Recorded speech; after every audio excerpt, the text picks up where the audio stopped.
आज की बैठक का कोई खास उद्देश्य या किसी सोच के साथ नहीं। पार्लियामेंट का सत्र चल रहा है, चुनावी वर्ष है, निरंतरता में बैठकों का दौर अब चलेगा ही।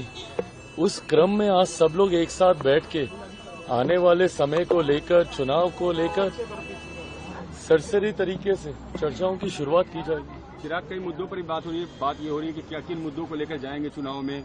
जिस तरीके से विपक्ष और तेजस्वी मुख्यमंत्री को लेकर हमलावर हैं, भी स्ट्रेटजी बनेगी। बिल्कुल तमाम रणनीतियां तय की जाएंगी और जैसे मैंने कहा कि अभी चुनाव आते आते तक बहुत से ऐसे विषय हैं जिस पे बैठ के चर्चाएं होंगी। क्या रणनीति होगी चुनाव में, क्या किस सोच के साथ हम लोग जाएंगे, क्या क्या हमारे पॉइंट्स होंगे, सरकार की उपलब्धियां कैसे जनता के बीच रखी जाएंगी। एंड देन डेफिनेटली जो आप सबके मन में सवाल चलते ही रहते हैं सीट शेयरिंग को लेकर कि किसके खाते में कितनी सीटें, इन तमाम विषयों को लेकर चर्चा होगी। बट आज कोई बहुत ज्यादा महत्वपूर्ण एजेंडा ओरिएंटेड चर्चा हम लोग करने जा रहे हैं। सत्र चल रहा है, तमाम सांसद एनडीए के बिहार से जो आने वाले हैं वो सब सत्र के लिए दिल्ली में ही मौजूद हैं, तो सब एकजुट होकर एक साथ बैठेंगे। जेपी नड्डा भी आज शामिल हो रहे हैं। बिहार की जीत को अगर आप बोलें तो ये मैं दावे के साथ कह सकता हूं कि इस बार एक ऐतिहासिक जीत।